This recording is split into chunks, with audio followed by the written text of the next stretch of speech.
of the issues down here. The senator will be having this particular bill read for the first time on the floor of the House.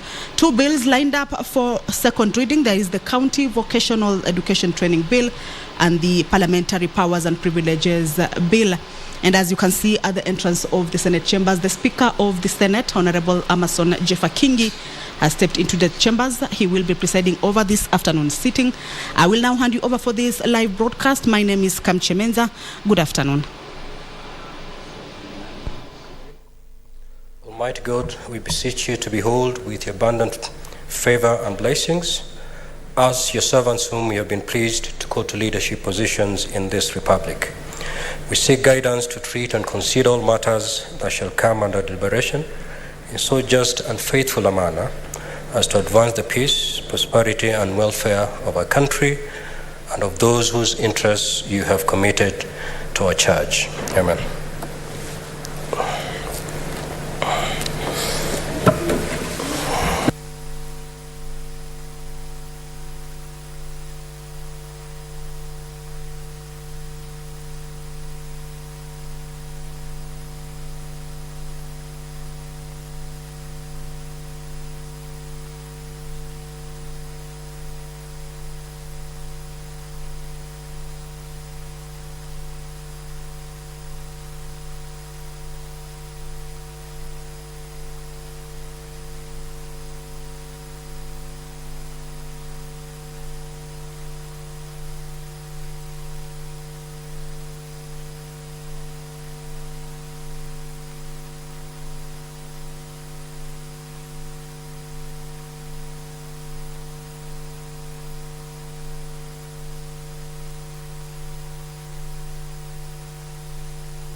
Clerk, do you have a quorum?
Good.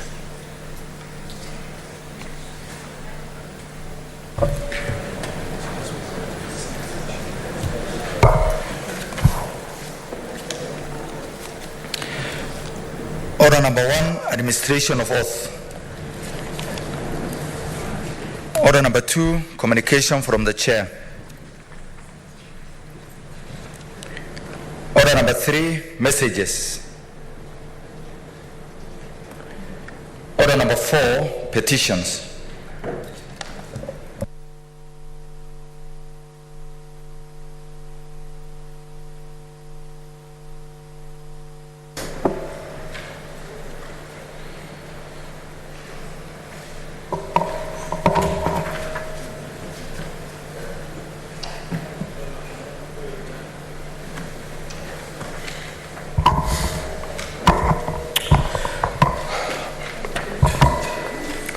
Honorable Senators,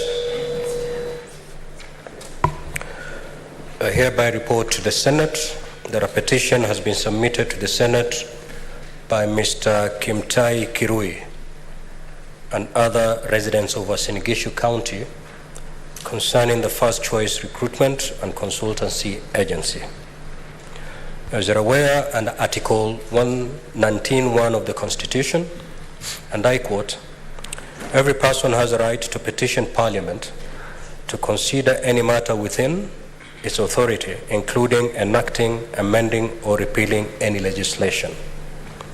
Honorable Senators, the salient issues raised in these petition are: 1, that the First Choice Recruitment and Consultancy Agents allegedly obtained money from an estimated youth of 500 in number to facilitate them with jobs and studies placement abroad before the start of the 2022 World Cup.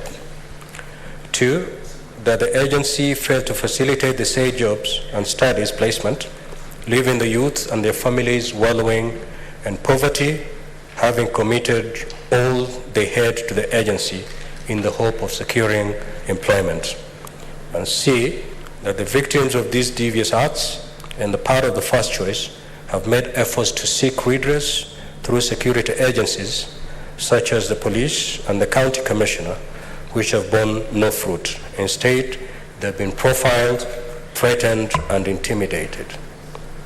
The petitioners, therefore, pray that Senate intervenes in this matter with a view to recommend that the youth and their families be reimbursed their money by the agency and the perpetrators be brought to book, and that necessary precautions are put in place to ensure that such agencies are properly vetted before they are allowed to transact such businesses. Honorable Senators, pursuant to Standing Order 237, I shall now allow comments, observations, or clarifications in relation to the petition for not more than 30 minutes. And in this regard, I'm going to allow at least 3 minutes for any senator who wishes to contribute to this matter. You do not need to contribute if you don't have anything to say, so that we save time. If you look at our order paper today, it's heavy. We have a lot of business to transact.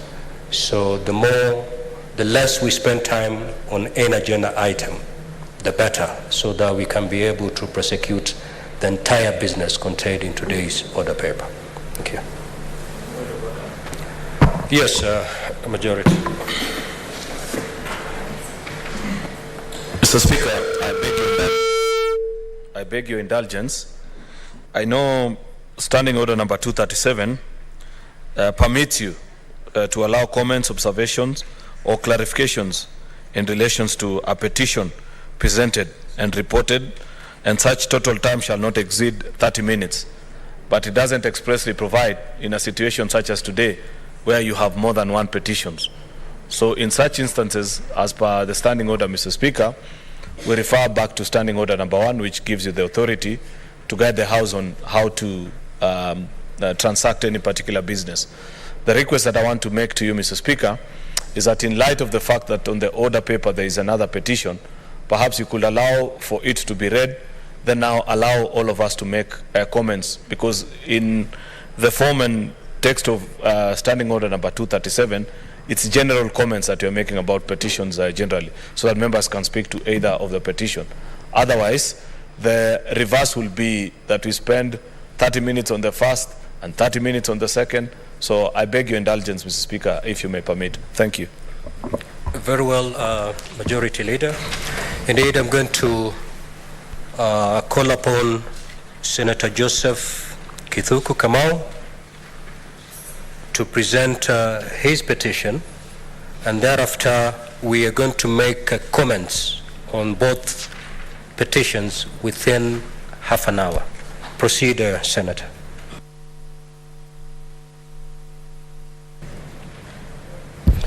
Thank you, Honorable Speaker.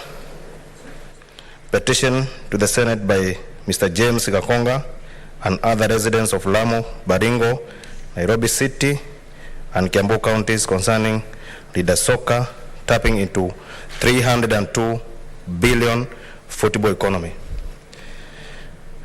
Honorable Senators, pursuant to Standing Order 232(1)B, I hereby present the Senate petition by Mr. James Gakonga and other residents of Lamu, Baringo, Nairobi City, Kiambu counties concerning leader soccer tapping into 202 billion football economy.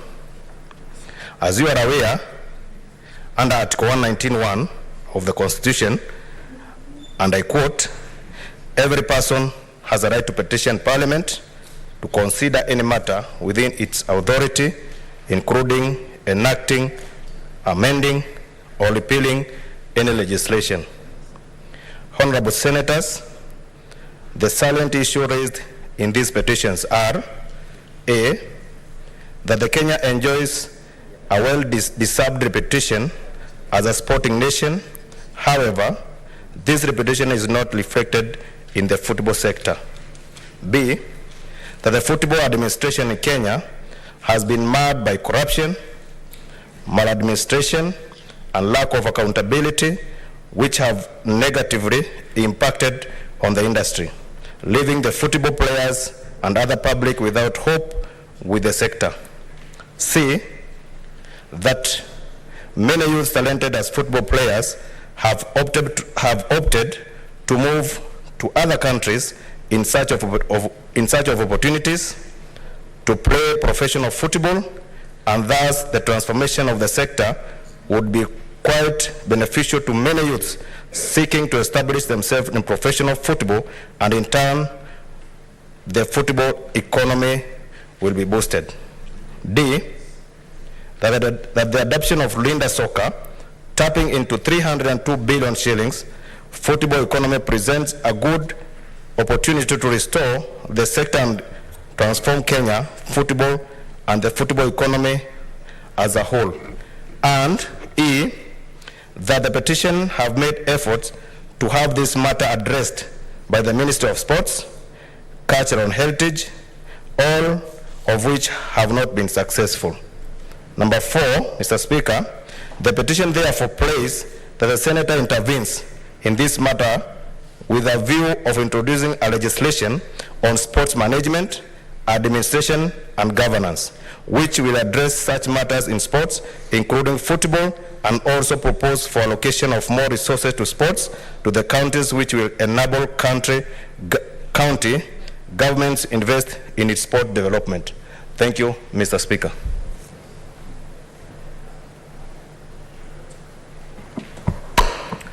Senator Manzo. Thank you, Mr. Speaker, for giving me an opportunity to comment on those two petitions. First and foremost, I support the two petitions. At one time, Mr. Speaker, I had an opportunity to be the Secretary for Youth and Sports in this country, and I'm very familiar with what the Honorable Senator is presenting. Sports is an industry which brings serious income into the country and employs youth and even pays very well, Mr. Speaker. Even a footballer who is well known or is in the right football clubs in the world is likely to earn not even less than 30 million shillings per month and much more. And therefore, it cuts across. Ethiopia has now been rebuilt by its sports people who compete with us very closely. One of the biggest challenges is how we interact with the international community, how we interact with the FIFA, how at times we don't get even some of the sponsorships we should be getting abroad, and also the tapping and annexing of talent in this country. The other challenge, which has taken quite some years, is the stadiums, especially now devolved stadiums. Mr. Speaker, we should be having serious stadia, at least in every county since the devolution started, a stadia of international standards. And having good stadia even will put Kenya in a position to be able even to hold Olympics in this country, so that even different games can be performed or can be competed in different counties around Nairobi, even in Mombasa, Kilifi, all the places, so that we must prepare ourselves so that one time we can be able to hold Olympics in this country. African Championship we have done, but we have not yet gotten to the level of Olympics. So I support the petition. We really need to invest in stadia. In Makueni County, we have water stadia, which has taken many years to build. It has never been completed. I'm aware of many other stadiums in the country which are not complete, and that's where the talent is first tapped, so that we can be able to have a super sports person, a super footballer who is able to represent the country nationally. Finally, on the first petition from Eldoret about these young people who got conned. Mr. Speaker, there are many agencies in this country conning people in all manner of ways. And some of these companies have been registered by the registrar of companies. Allegedly, they have lawyers. Young people have been conned by people pretending that they are going to take them abroad to work. Young people have been conned very smartly by people who pretend that they can be able to help them even in the sporty world, or can be able to travel and be hired by other countries to represent them, and they have ended up losing lots of money. I really want to warn Kenyans through this podium, because I'm sure many Kenyans are watching. First, when a deal is too good, think twice. And secondly, let the young people always consult their parents, consult their senators, consult their leaders, consult somebody else, consult their professors before they get involved in these deals. Nothing comes easy. Everything is hard work. But again, also, where these reports, by the time they come to Senate, I believe this makes a prima facie case for prosecution. The relevant government bodies, and I believe that's where this House will send the petition, should be able to investigate and arrest these people, no matter how powerful or connected they are, so that first and foremost, they can be able to return the monies to these particular people, or even they can be able, it's not necessarily every time a crime has been committed that it must be, somebody must end up in jail. They can come to an agreement and, have the matter sorted out amicably, their money is returned. I'm sure all that they want is their money is back, and Kenyans be aware so that in future we don't lose money in these dubious acts. I thank you, Mr. Speaker. Majority Leader. Senator Kathuri Murungi. Thank you, Honourable Speaker, for this opportunity also to give my brief comments on the two petitions. Number one, the first petition from Western Gishu County, Honourable Speaker. You know, our youth are very desperate because, as you know, there are no jobs at the moment. And when this issue that they are being recruited for jobs outside the country, most of them are very enthusiastic that they are going for greener pastures. So, Honourable Speaker, I know the Committee on Labour and Social Welfare, like the time even I served in the National Assembly, they have been grappling with this issue, even traveling to Saudi Arabia and other countries, Middle East, so they can check whether those the youths are going to the right destinations. And Honourable Speaker, even the committee, the standing committee on labour of this House, this term, I know they were in Saudi Arabia and they reported back to this House, Mr. Speaker. So it is very, very important that our committee, which is domiciled in this House, also digs into this matter so that the youth, the petitioners from Western Gishu can get, can be heard, Mr. Speaker. Mr. Speaker, the other issue is about development of football in this country. Mr. Speaker, we have very many issues about football development. And I know is the last few years, as my colleague has put it, about the stadiums. There are so many stadiums which are to be developed, and I know this time most of them will be completed, and those with issues will be sorted out. But Mr. Speaker, I think the best thing to do is, if at all we need to develop football, we didn't need to have academies right from the ward level to the constituency all the way to the county, and then that boys could get their way to the national team.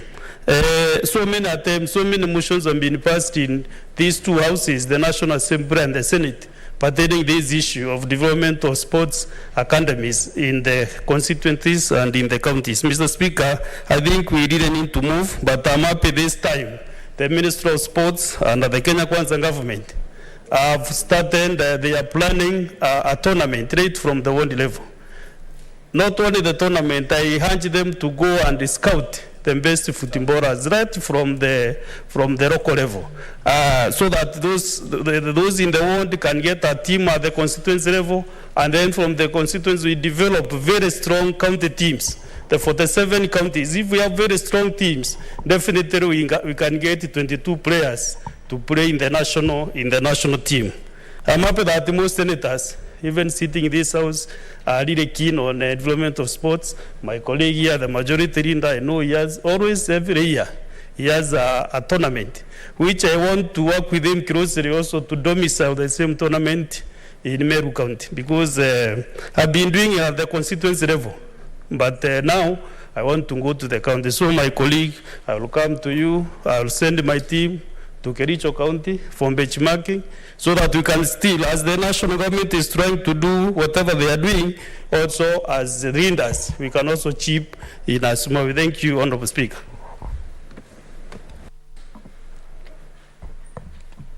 Senator Osotsi. Thank you, Mr. Speaker. Mr. Speaker, I've just walked in from a park meeting, but I didn't get to know what was being discussed, but I've heard senators talking about matters of sports, matters of football. They are very, very, very dear to me, and I think I need to say something about it. Mr. Speaker, sports in this country is a very important sector, but it has been taken very lightly by those in charge of the management, starting from the ministry and even to the clubs and all the people, the federation.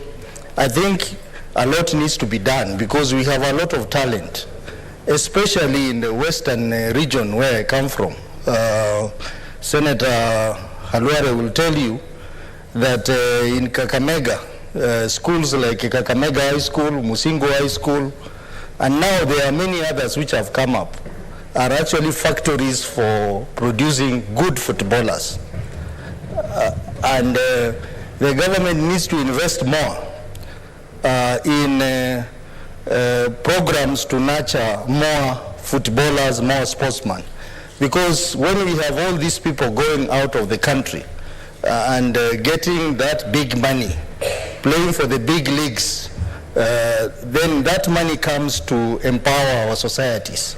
So I think it is something that the government should put a lot of effort in. I support sports, but I think it's important to consolidate those tournaments, because it is ridiculous that every politician down there wants to run his own tournament. MCAs, MPs, senators, governors, using the same legs. I think it's important to consolidate all that and have one major and a well-organized tournament that will even have other processes to it, like scouting, to identify the right talent. But a lot needs to be done in investment in sport, and we also need to interrogate what the sports fund is doing, because we have a very good sportsman who needs to be funded from that fund. But sometimes you find they are funding things which don't make sense. I know at some point government funded golfers. Golfers is a game for the rich people. We don't need really to put money into funding rich people. When we cannot fund national team, when we cannot fund serious teams in the league like FC and Gor Mahia, but we go and put money. Senator Cheriot.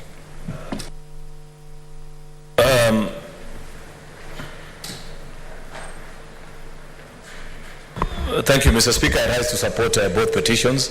The petition by residents of Uasin Gishu County. Mr. Speaker, you will recall that when we were last in Dubai together with you, We had an interactive session with Kenyans living in the United Arab Emirates and the Gulf region generally. And many amongst the reasons that they raised with us is the issue of agents who, for one reason or the other, don't adhere to the rule of law and ensure that when they send Kenyans or when they organize Kenyans to go and work in the Middle East, that they are well taken care of, well compensated, they work in safe working conditions, that there are many agents, Mr. Speaker, who take advantage of many of our young people who are looking for job opportunities. I think this is something that the Labour Committee needs to take up quickly. Already there is a report of the House, Mr. Speaker, and I have challenged the Labour Committee before that you don't even need to travel. Don't waste Kenyans' money. The report is as new as hardly a year old. Among the very last businesses that we considered in this House last time, Mr. Speaker, is a report on the Labour Committee on the situation with Kenyan workers in the Gulf region generally. And all the proposals and recommendations are therein. It is just them to hold the Ministry of Labour to account and ensure that they do the right thing and streamline this particular sector, Mr. Speaker, by having this technology that is available that can help them achieve that end. Finally, Mr. Speaker, with regards to the petition by Senator Kamau of Lamu, I did not really fully understand why they picked only 5 or 6 counties. Football is a popular sport across Kenya. So it will make sense. I really didn't follow through. And I listened very clearly. I wanted to understand why they arrived at 302 billion and why only 5 out of 47 counties. There are many things. Nonetheless, Mr. Speaker, any proposal, any idea, any decision that will enable our young people have a sporting chance, I support it. Though I'd wish that we support it wholesomely, Mr. Speaker. I have seen the new CS has put in place a technical committee to advise him.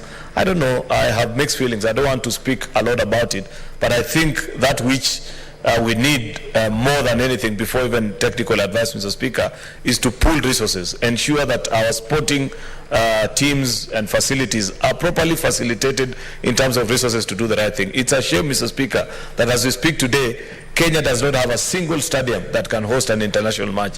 In fact, when the CHAN qualifiers begin later this year, we'll have to go as far as either Tanzania or other parts of this country to play our international matches. I think that will be the first time ever in the history of this country that is happening. So CS Ababu and his team has a lot of work on his hands to make sure that this succeeds. I agree with those who are proposing, Mr. Speaker, that we made a commitment as an administration that we shall support the development of sports. And through one of the ways we made that commitment is that, unlike with the previous administration, where 90% of the sports fund was being used to do other non-sports related activities, on this particular one we shall do that. Thank you, Mr. Speaker.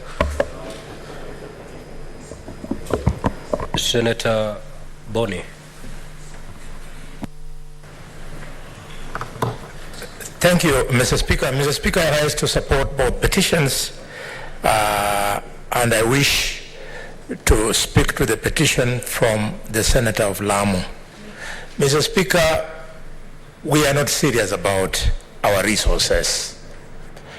Sports in general, and football in particular, is now the emerging giant of social economy. The economy of sports has been underrated in that petition from Lamu, that it has a potential of 302 billion shillings, which is the equivalent of 3% of our GDP.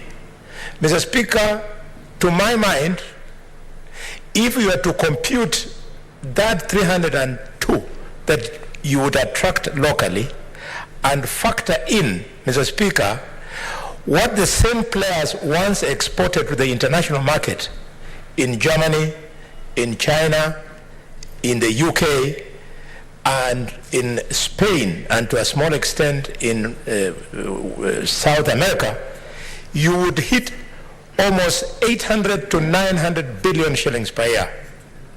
The government has to be strategic. I would like our new minister, he's youthful, to tone down on trying to please fellow youth and actually constitute are competent of technical people backed with previous experience in sports so as to inform this particular resource, Mr. Speaker. Mr. Speaker, you can imagine if a football player, for argument's sake, Lionel Messi can actually sponsor the budget of the Republic of Kenya for 6 months simply because of his play, the budget of the country. So the potential is there, and we don't lack the talent. If you go to the coast, and I would like to request our leader, Senator Chariot, to take it easy. Football is in genes, just like athletics in the genes of the people living around the Rift Valley, Kapsabet, and so on. If I was to ask you to try your talents in football, which you love very much, you can stay exactly 40 minutes without touching the ball if you are playing in Kakamega, Mr. Speaker. Mr. Speaker, with a light touch. I like Chariot. I normally see him playing soccer with his daughter. Senator Chimera. Thank you, Mr. Speaker, for this opportunity. I rise to support these two particular petitions, and Mr. Speaker, allow me to speak directly to petition, the second petition by my good friend Senator Joseph Kithuku from Lamu. Indeed, Mr. Speaker, there can never be a timely petition other than this. We've all come from quite a long recess, and I want to believe and agree that everyone in this House has been running and organizing football tournaments in their respective counties. To me, Mr. Speaker, it is unfortunate and very shameful that in this day and age, we still continue to engage our youthful members out there. They play very good football and nothing happens to them. At the end of the day, we have talent that is wasted, and I feel it is time as a country and as a leadership that we make our football players make a living out of playing football. It is very shameful that you have a very nice tournament. I think the other day, Mr. Speaker, you'd bear witness with me, yourself, Senator Methu, Senator Kisang, and we attended a very beautiful soccer tournament in Kericho. I can imagine the amount of money that was spent there, and none of those football players actually were scouted by any foreign or local scouts. So for that matter, Mr. Speaker, I also wish and urge that this government of the day, maybe they can consider rolling out football academies in every particular county, so that our youthful members do not just play football, but we can have people who come on board as scouts so that they can be scouted, the talent can be nurtured, it can be promoted, so that we actually end up having football players, perhaps from Kwale, playing in our mini league and also international football. For that, many remarks, Mr. Speaker, I beg to support the same petition. Senator Esther, and that will conclude the half an hour. Thank you, Mr. Speaker. I want to speak to the petition by Mr. Kimtai Kirui of Uasin Gishu County on the conning that is going on. Mr. Speaker, the conning is not necessarily happening to only young people who are interested in opportunities overseas. It's here with us. Currently, we are having TSC recruitment, KDF recruitment will be coming, and we anticipate such kind of conning. I want to warn young people out there not to succumb to such individuals. You can see such individuals, and most of them are young people. You see them driving in well-conditioned vehicles, houses, of which they cannot explain their source of wealth and whatever they are doing to put food on the table. Mr. Speaker, the Ministry of Labor needs to conduct a crackdown on some of these agencies so that we do not have people being conned and no one is accountable and they're out there working freely. The Ministry of Labor needs to do a crackdown and so that Kenyans can have a list of which agencies are authorized to conduct whatever business they are conducting, and to the agencies that have costed our unsuspecting Kenyans out there, they need to be brought to book and arrested and suffer the consequences. other than we remaining to just offer advice to people who've already lost fortunes that they cannot recover. Thank you, Mr. Speaker.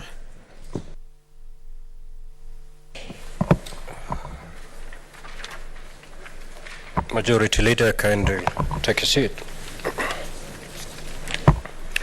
Honorable Senators, as far as the petition from Wasin Gishu is concerned, pursuant to Standing Order 238-1, the petition should be committed to the relevant standing committee for its consideration. In this case, I direct that the same be committed to the Standing Committee on Labor and Social Welfare. And in terms of Standing Order 238-2, the committee is required in not more than 60 calendar days from the time of reading the prayer to respond to the petitioner by way of a report addressed to the petitioner and laid on the table of the Senate. It is so directed. In regards to the petition from Lamu, pursuant to Standing Order 238-1, the petition should be committed to the relevant standing committee for its consideration. In this case, I direct that the petition be committed to the Standing Committee on Labor and Social Welfare.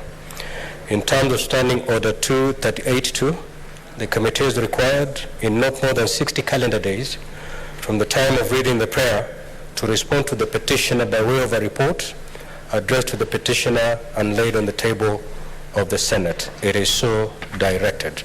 Next order, Clerk.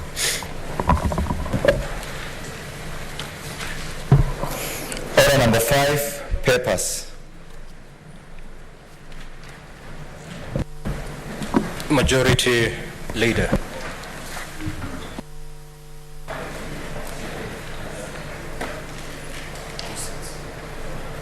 And this one?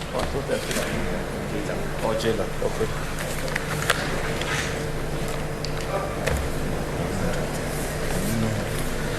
Mr. Speaker, sir, I beg to lay the following papers on the table of the Senate today. Sorry, Majority Leader. Sorry. Okay. Just take a seat.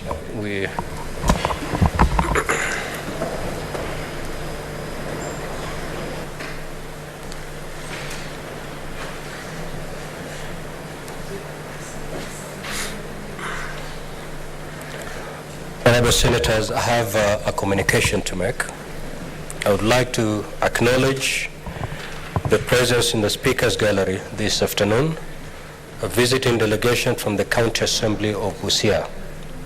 The delegation comprises of staff from the Sergeant-at-Arms Department, who are in the Senate on a full-day benchmarking visit with the counterpart department in the Senate.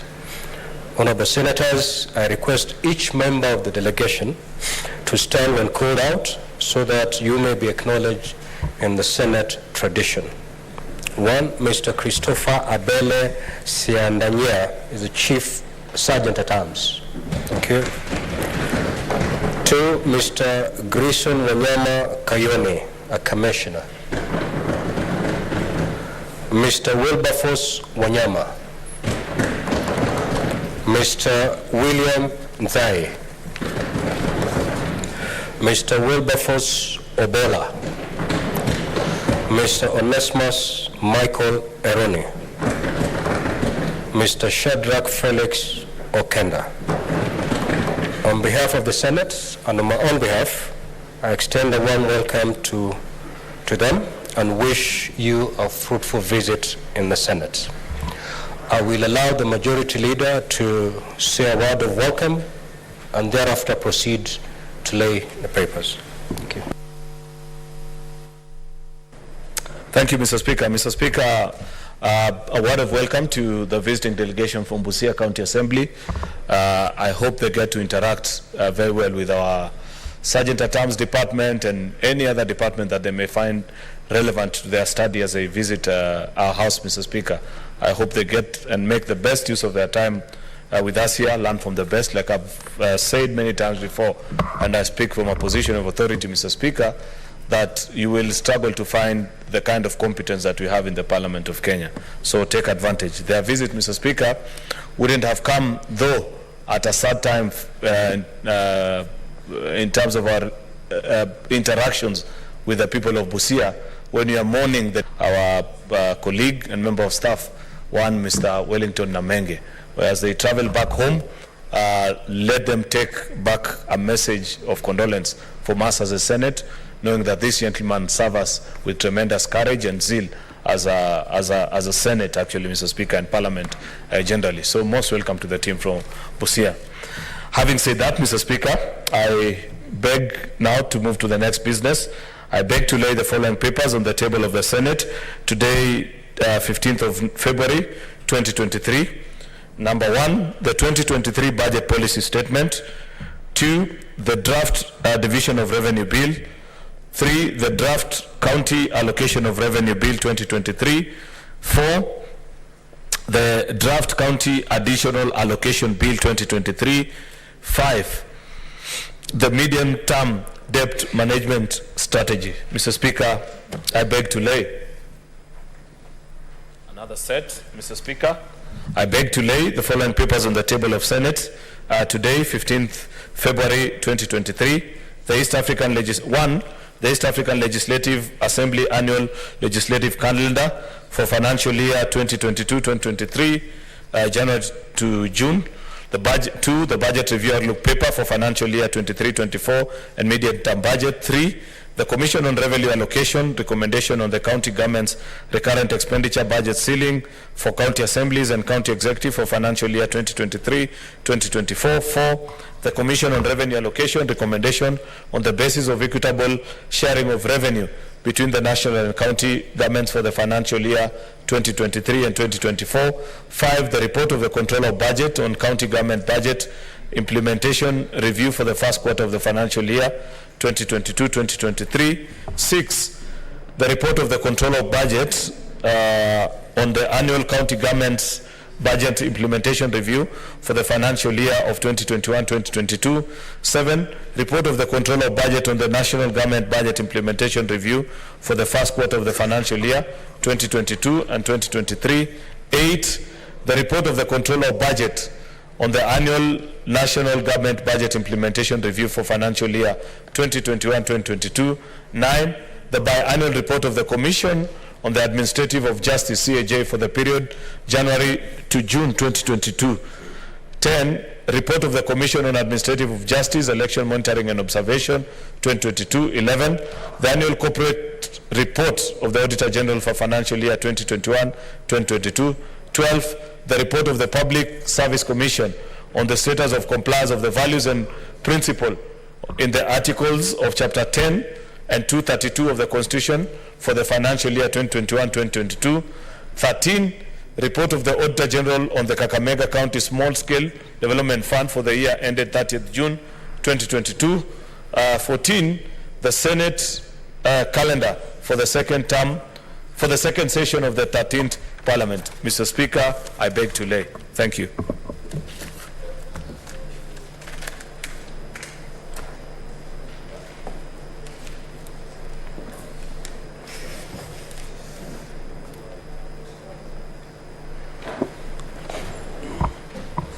Honorable Senators, as you may have noted, the Senate Majority Leader has tabled the Budget Policy Statement for the financial year 2023-2024, the Medium-Term Debt Management Strategy 2023, the Draft Division of Revenue Bill 2023, and the Draft County Allocation of Revenue Bill 2023.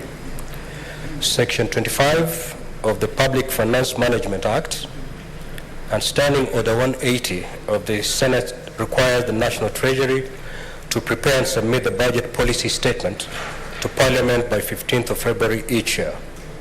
Honorable Senators, the Budget Policy Statement is an important financial instrument as it sets out the broad strategic priorities and policy goals that will guide the national government and the county governments in preparing their budgets both for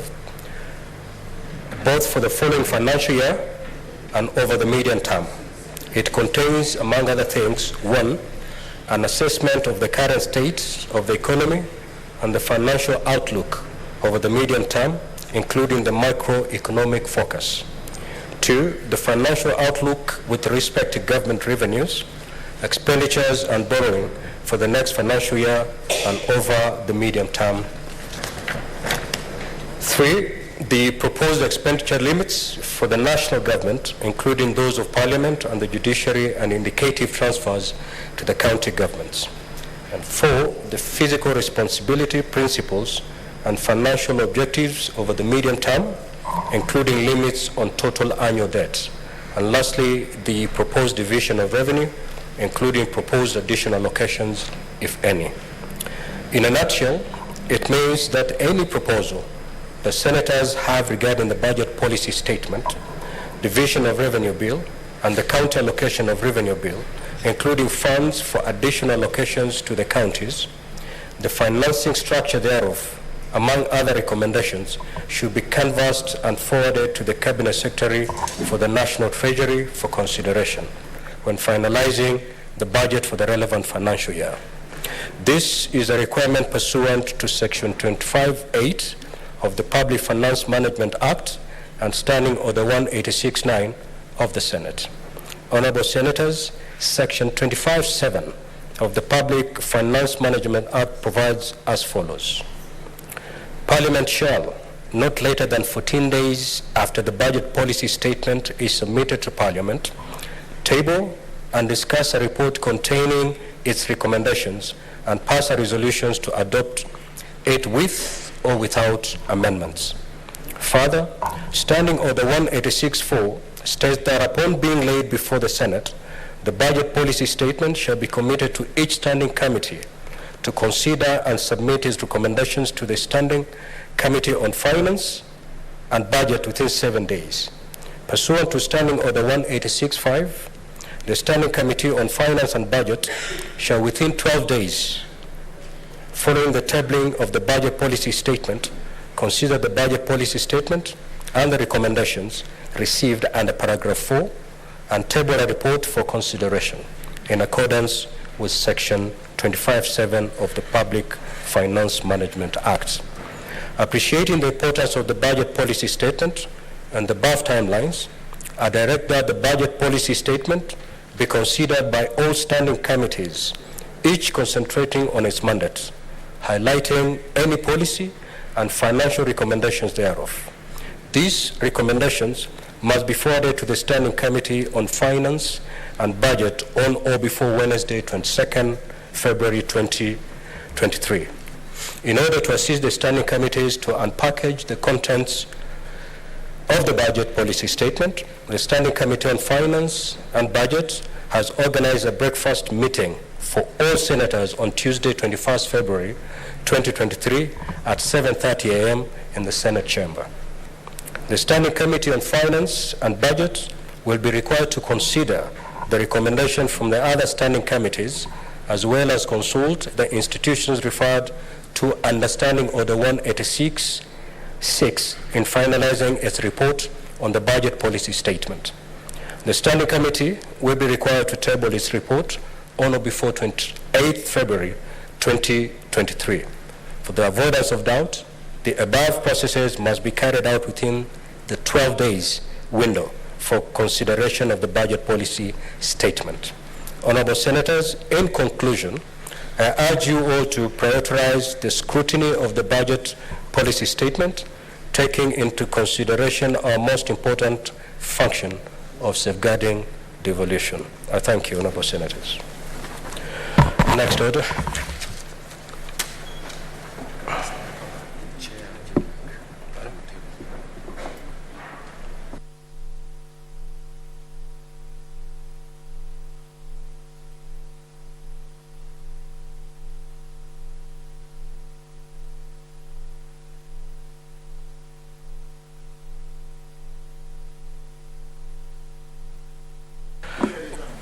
What is the point of order, Senator Mazayo? Thank you, Mr. Speaker. Mr. Speaker, Yesterday I communicated with your office with regards to the removal of the changes that we did in the office of the leadership of the minority party. Mr. Speaker, I'm referring to our standing orders number 23, and in particular number 5, 23, 5, and 6. With your kind permission, if you will allow me, let me read it. Basically, it talks on the Senate Minority Leader,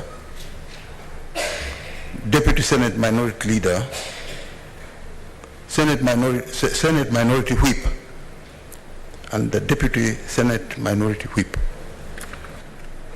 When we come to number 5, it says that the removal of a senator from an office under paragraph 3 shall not take effect until a senator is elected in a manner provided for under paragraph 1.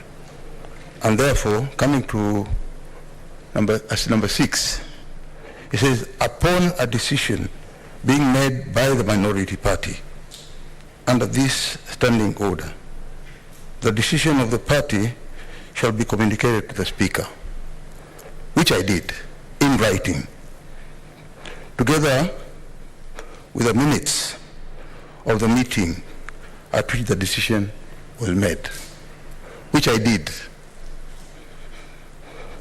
Number 1, in the case of the removal of the Senate Minority Leader or the Deputy Minority Leader by the Senate Minority Whip. In the case of the removal of the Senate Minority Whip or the Deputy Senate Minority Whip by the Senate Majority Leader. Mr. Speaker, with a lot of respect, there is a precedent we set in this Senate, and it was implemented because the Speaker then realized that we had followed the correct process and there was no complaint, and it was the changes were affected. Mr. Speaker, I find it a bit strange that as the leader of the minority party, despite the fact that I wrote to you a letter in writing and enclosed the minutes of the Azimio party, which is the minority in this House,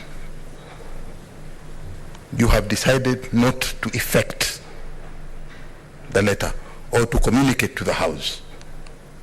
And therefore, if you don't communicate to the House right now, this House is missing the minority whip, this House is missing the deputy minority whip. Now I'm left alone here on the opposite, on the minority side, without my other leaders with me. It portrays very badly on the side of the speakership. If you will not be in a position to make communications as provided for under our own standing orders. I have been very quiet, keenly following your argument, and I want to pick your point of order, and I'm not getting. What is your point of order? Mr. Speaker, sir, I was waiting for the communication. And because it was not forthcoming, the only way I would ask for an avenue as a leader in this House, which I think I am entitled, that I need a proper explanation as to why the minority side is not having its leadership in place. As per the letter I wrote to you, and as required by our standing orders, to communicate to the House. Thank you. What is your point of order, Majority Leader? Mr. Speaker, I have no business whatsoever in what happens in the leadership of the minority side. But I have interest, Mr. Speaker, in the procedures of this House, because we are leaders and we respect the rule of law. I hear the submissions my brother is making before you, but I'd wish to caution you, Mr. Speaker, that there has been history in this House. There is history where when one side of a House had the kind of challenges that the minority side is currently experiencing, one side of the factions that for whatever reason were wrangling presented before the then Speaker minutes of a purported parliamentary group meeting, as is expected of standing orders then before the procedure provided right now. Later on, Mr. Speaker, and this is just good history, because history is good reference material, especially for a man who's in your place and you're expected to make a decision in the best interest of his House. Minutes later, Mr. Speaker, the side which I belonged to in our coalition then, and we were properly the majority, Mr. Speaker, we presented also our minutes of our parliamentary group meeting then. Unfortunately, the Speaker then, for whatever reason, decided to do what my brother Senator Madzayo is inviting you to do. Hurry the process, don't consider any submissions that have been made before you, did a communication in the midst, actually. It was the most absurd day in this House. In the midst of a debate that was ongoing, the Speaker walks in, relieves the person who was on the chair, and goes ahead to make a communication. It became a stain on the fabric of Senate as an institution, something that we regret up to date, Mr. Speaker. Because after that, there were court battles, there were debates. In fact, the Speaker found himself in such an awkward situation that later when they were challenged that afternoon and asked to expound, they said that they will give a reasoned ruling. It's now 3 years after that. That communication has never come from that chair, Mr. Speaker. Why am I saying this? I say this, Mr. Speaker, to warn you against any rash decision in terms of change of leadership, either from majority or minority side. If the leader of minority, as is expected in his right, has written to you, I want to believe that it is within your powers, Mr. Speaker, to make a determination in whatever way that you are in. I would never have had interest in this matter. The only time I got concerned is when the leader of minority said that I communicated to you and I expect you to make a ruling right now. I got concerned a bit because we have been there before. It's within their right, Mr. Speaker, but the dignity of this House rests in your hand. I rest my case, Mr. Speaker.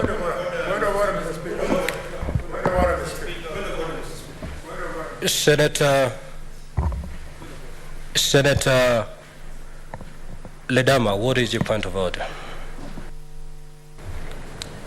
Thank you, Mr. Speaker. Mr. Speaker, I consider this House the House of Union, the House of Reason, and with humility, I rise to try and persuade us that this House is guided by nothing but these standing orders. Mr. Speaker, the minority side, with all its definitions which are prescribed in the standing orders, if you go to standing orders number 2, which define what a parliamentary party is, and I'll read it with your permission, Mr. Speaker. It says a parliamentary party means a party or a coalition of parties consisting of not less than 10 senators. Mr. Speaker, I'd like to beseech you to consider the communication that you received from the minority leader following the standing orders, standing order number 23,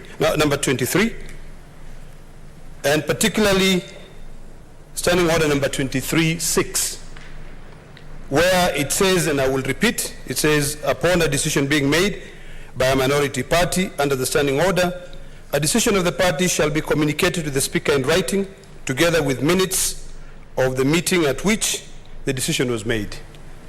And in this case, the decision was affecting the minority whip. And the standing orders provide for a procedure to be followed. It says that in case of a removal of a Senate Minority Whip or a Deputy Senate Minority Whip by the Senate Minority Leader. Mr. Speaker, my colleague, the Minority Leader, has communicated. And sometimes communication is something which is a privilege that some of us are all given. We have different ways of communicating. We are just coming back from a PG with our party leader, and the same information has been communicated. Mr. Speaker, I know you sit there, and sometimes you don't see.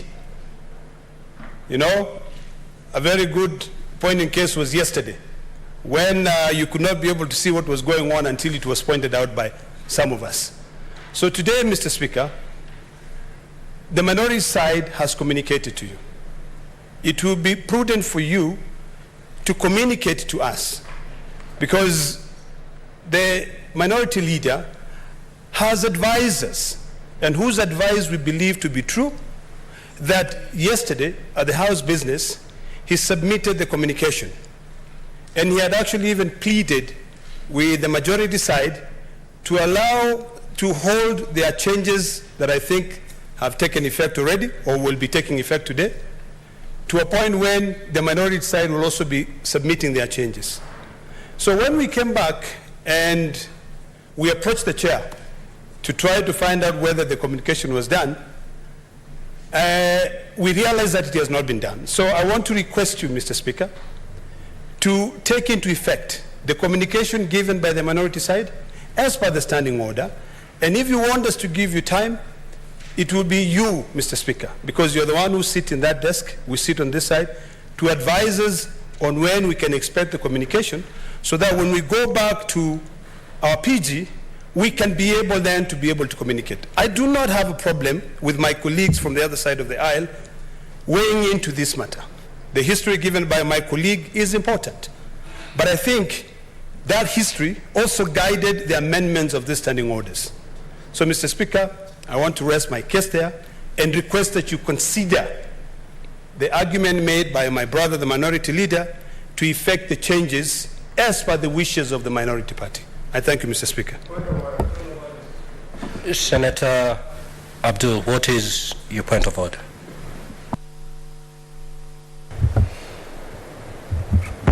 Thank you, Mr. Speaker. Mr. Speaker, I will not purport to know what the standing order dictates in this particular moment. But I would just like to take this opportunity to talk to the colleagues on my side. That as far as I'm concerned, in my personal opinion, this is a rash decision. Can I finish? Can the senator be protected, Speaker? Honorable senators, we spent time yesterday reminding ourselves about the standing orders, and we agreed going forward we are going to walk the straight and narrow. If you're not going to respect the standing orders, I'm afraid I'd rather preside over an empty chamber but not preside on a market. May the senator be heard in silence. Senator Sifuna, Senator Haji is on a point of order. The same point of order. Senator Sifuna is the chair to be concerned about his point of order. It is not your concern. It is the chair to wonder what the point of order is. I'm the presiding officer here. Proceed. Thank you, Mr. Speaker, for your protection. Mr. Speaker, I stated earlier that I think, and I said very clearly, I'm talking to my colleagues, and I think this is a rash decision because the way it is portrayed out there and what you're getting from the media is what you're basing your decision on. And as colleagues in the same coalition, I would feel that yourselves as leaders, if you got the wind that there is a problem on the side of Jubilee, that the best thing is to reach out to Jubilee and find out why are the members of Jubilee disgruntled about being in the Azimio coalition. But what you've simply done is to jump into conclusion that Jubilee wants to get out of Azimio, and this is the right time to punish individual members. Mr. Speaker, sir, just a few months ago, we had an issue, a similar issue in this House. And it is the very same Secretary General of DM, Senator Sifuna, who kept reminding me that as senators we are leaders and we should not take direction from the principals. Yet now, it seems like the very same members are taking direction from people outside of this House to make decisions and to chart the way for the members of the coalition. It seems like certain members are itching for certain positions of leadership in this House. The right thing was to wait and see if the threat made by a certain member of the Jubilee to exit the coalition, wait for that time and then make your move on the individuals or the positions that you want to take. At this moment, I would urge the minority leader and the deputy whip, this is not the time to go against your colleagues in the leadership without getting the substance of the problem that we are having in the coalition. And just to mention, Mr. Speaker, immediately members of Jubilee went to the State House, and I think the Honorable Senator of Isiolo addressed to this matter yesterday. There is really nothing wrong with members of Jubilee going to State House, but they did. They went. Instead of the leadership of Azimio to call members of Jubilee and ask them of their discussions at State House, they opted to go out in public rallies to insult members of Jubilee, calling them political prostitutes. And these are leaders. If members of parliament cannot interact with the head of state because of their political affiliation, then it would be only fair that also the governors of the same political affiliation not to interact with the head of state. If this punishment is being laid out on Jubilee because they have met with the head of state, why is it okay for some leaders to meet with the head of state and others not to? As far as exiting Azimio, I have mentioned it here. It is not a decision that has been reached to the very end. And I would urge the leadership to hold their horses, and for those who are itching for these positions to also wait, because the positions will still be there for the taking. Thank you very much, Mr. Speaker. What is your point of order, Senator Kathuri Murungi? Thank you very much, Honorable Speaker. Honorable Speaker, I don't want to get to the details of the reasons why there are some movements of the leadership in the minority side. But, Mr. Speaker, I've been struggling to read this standing order 23 all the way to 6B. But there is nowhere, Mr. Speaker, that the Speaker is given time to respond to the request by the minority leader. So I find it a bit strange that the minority leader can come in the floor of this House, Mr. Speaker, to demand, and furiously so, that you should give a response to him immediately after he has served with the letter, Mr. Speaker. Mr. Speaker, your office is an honorable office, and if, Mr. Speaker, will not respect it, I think we are moving to the wrong direction. So I will kindly request Honorable Minority Leader to hold your horses and give the office of the Speaker time. And now I'm speaking as a senator from Meru County, not as a deputy speaker. So that you can have respect in this house, Mr. Speaker. You must be given time even to understand the reasons, because the back at the end of the day will stop at you, Honorable Speaker. And also, Mr. Speaker, Honorable Minority Leader, you are out of order to come and reprimand the Speaker to give you an answer on the floor. Therefore, I think kindly apologize to the Speaker, give him time to respond to your request. Thank you. Mr. Speaker, yesterday you rightly said, and we supported, I'm rising on point standing order number 23. You rightly pointed out that you are strictly going to conduct the business of this House using the standing order. I implore you, Mr. Speaker, sir, to strictly adhere to that directive, because the matter before you is defined in standing order number 23. 23, entire 23, and specifically 23.6, that says upon a decision being made by the minority party under this standing order, the decision of the party shall be communicated to the Speaker in writing, together with the minutes of the meeting at which the decision was made. Mr. Speaker, I think we are going contrary to the standing orders by allowing debate on this matter.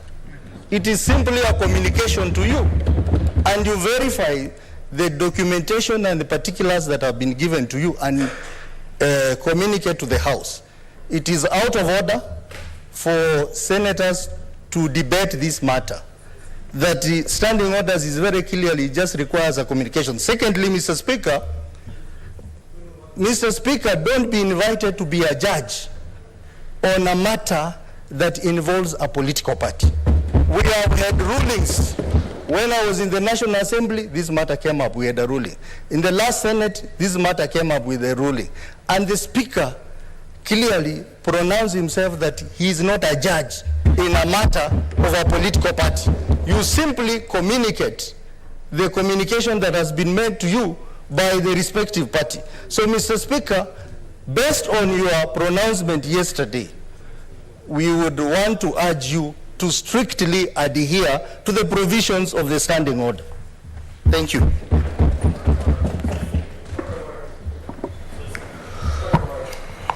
Honorable Senators, if you look at your order paper, it is fairly long today. And therefore, we should not entertain unnecessary points of order. When the leader of minority stood to raise a point of order, I followed very keenly to pick what the point of order was all about. And when I couldn't trace the point of order, I asked him, what is the point of order? Still, I couldn't pick the point of order. Indeed, I received a communication yesterday evening from the office of the minority leader indicating changes in the office of the minority whip. It was received beyond 5 p.m. That communication is being processed in the usual manner that every business of this House is processed. I take it disorderly from the minority leader to stand on the floor of this House to basically and indeed frog march the chair by demanding that the chair makes a communication now and now. That communication is being processed in the usual manner, and that communication is going to be made as per the standing orders. There shall be no inordinate delay in that matter. However, having listened to the many points of orders that have been made. While making that communication, I'll be making a ruling on this matter. If the other points of order had not been risen, it would be a straightforward matter, because I'll just abide by the communication for the minority leader. But having listened to senators rise on point of order, it will only be fair that I also address myself to those points of order that have been raised. And therefore, as I communicate on that letter by the minority leader, I will be making a ruling on the many points of orders that you have made, so that we can rest this matter and move forward. I thank you.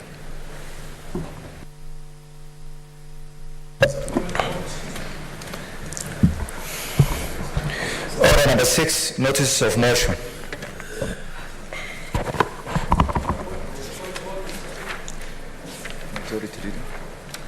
What is the point of order, minority leader Stewart Mazai?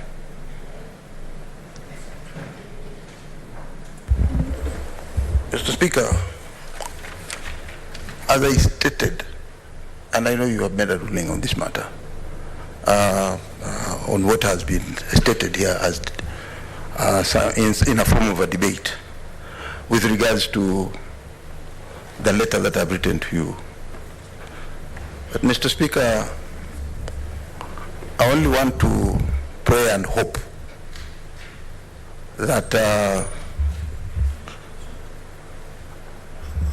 we stick to the standing orders of the House, because as it is, or as you have refused to, or as you have declined to give your ruling, your ruling today, and I don't know whether this matter really requires an implementation or a ruling. Mr. Speaker, I would urge that, you see, as you can see on the minority side, I'm all alone because I've already submitted the letter. I don't understand when I'm being interrupted when I'm still on my feet. As the standing order provides, that if I'm on a standing minority order, leader, then I should not be interrupted. Kindly take your seat. Kindly.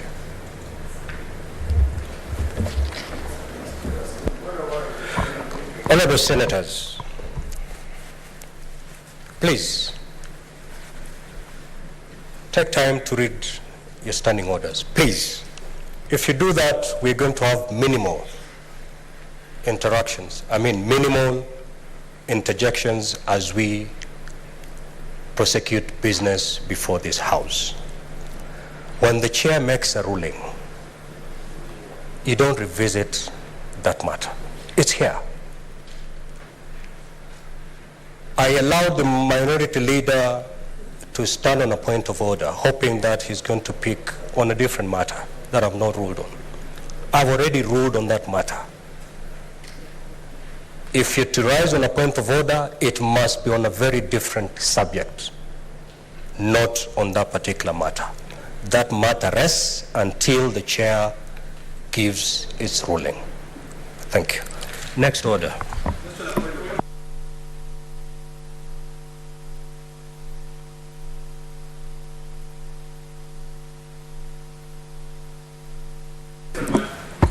Senator Haji.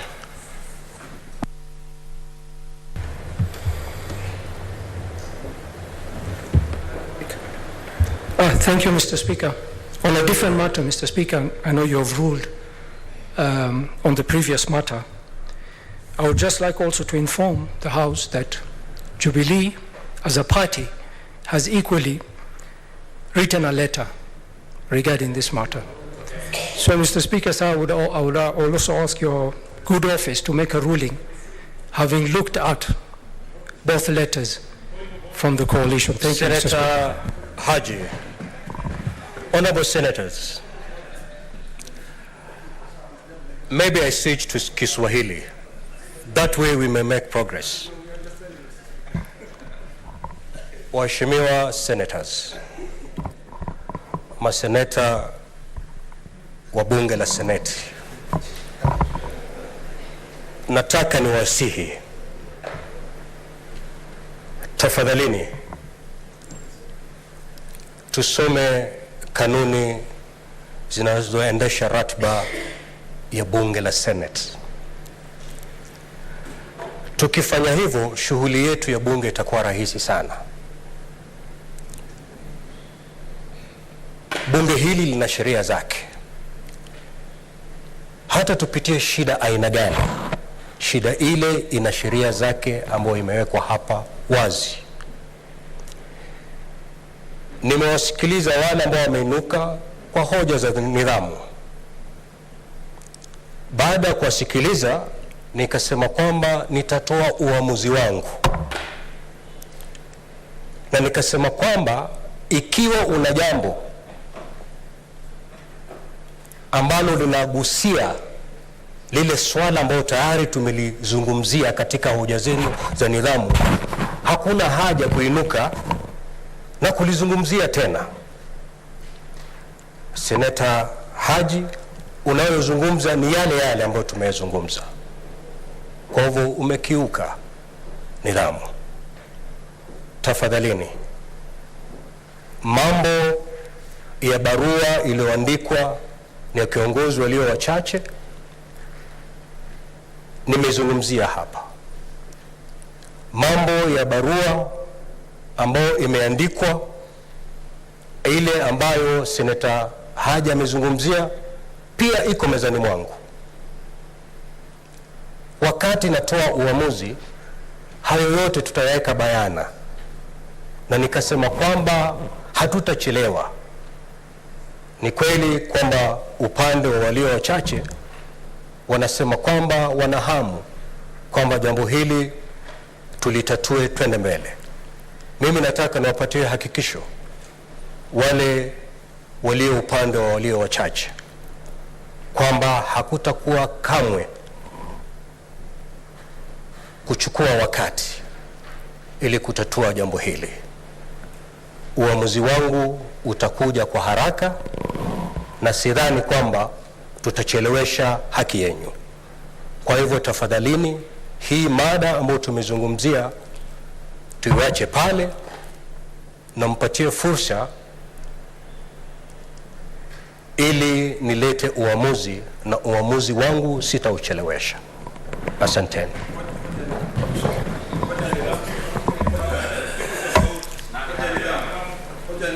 The Chair of JLAC, kindly proceed.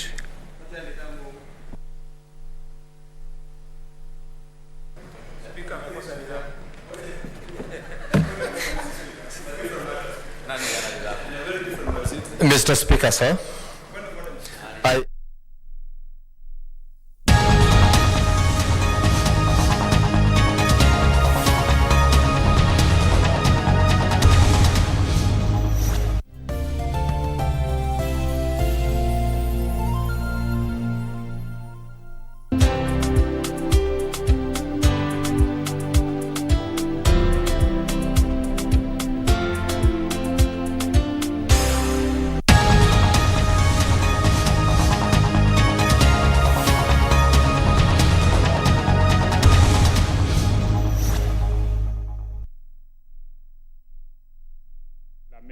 and declaring that the President has brought a motion which is unconstitutional. You know, our Constitution provides under our standing orders that a bill will be introduced either by the majority party or minority party, or it can also be sponsored by either a private member's bill, or it could also be committee bill. In this case, the President memorandum has not introduced already the bill. What it has done is written to Parliament as the leader of the majority party. And therefore, that is the context in which this memorandum should be argued, not as an introduction of a motion by a president as a head of state. And I think, to me, I think Honorable Undo is out of order. I think, Honorable Undo, you get the gist that there is no motion on the floor brought by the President. What is on the floor is a message by the Speaker that has led to a general debate. So the President has not put a motion yet to the floor, but proceed. Thank you, Honorable Speaker. Noted, but my colleague from NDBS also needs to know that the leader of majority in the National Assembly is none other than Honorable Ichung'wah, is not the President of the Republic of Kenya. Probably also he needs to record that in his notebook so that it does not confuse the two positions, Honorable Speaker. Honorable Speaker, the President makes reference to various issues. As I've said, the issue of NGCDF, Honorable Speaker, is completely out of order. There's nothing unconstitutional. Honorable Speaker, of course, the most interesting proposal, and which we take with a pinch of salt, and which is indeed mockery, is the intention to establish the office of the official opposition, the official opposition, or the leader of official opposition. Honorable Speaker, the 2010 Constitution was explicitly clear that we must do away with the Kanu era hangover. I see quite a number of my colleagues could still be having Kanu era hangovers. We have moved on, Honorable Speaker.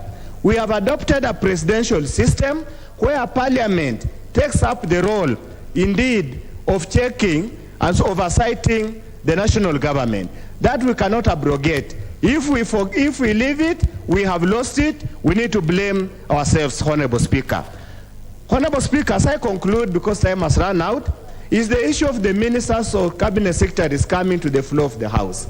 Honorable Speaker, we have complained continuously that to get 290 members to speak in this House, plus the women rep, is not possible. Ask a cabinet secretary to come here and spend 1 or 2 hours, and all members asking questions, they will have no chance to speak about, to respond. And that's why, Honorable Speaker, the leader of minority party said, has warned, we stand a chance of weakening the committees and later rendering them useless. For that, a few remarks, Honorable Speaker, we note the memorandum.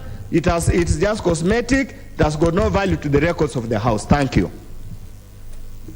Thank you so much. Honorable members, we got enough time, so I would dissuade us from coming here. We'll follow the list, and we're going to debate this motion for the rest of the day.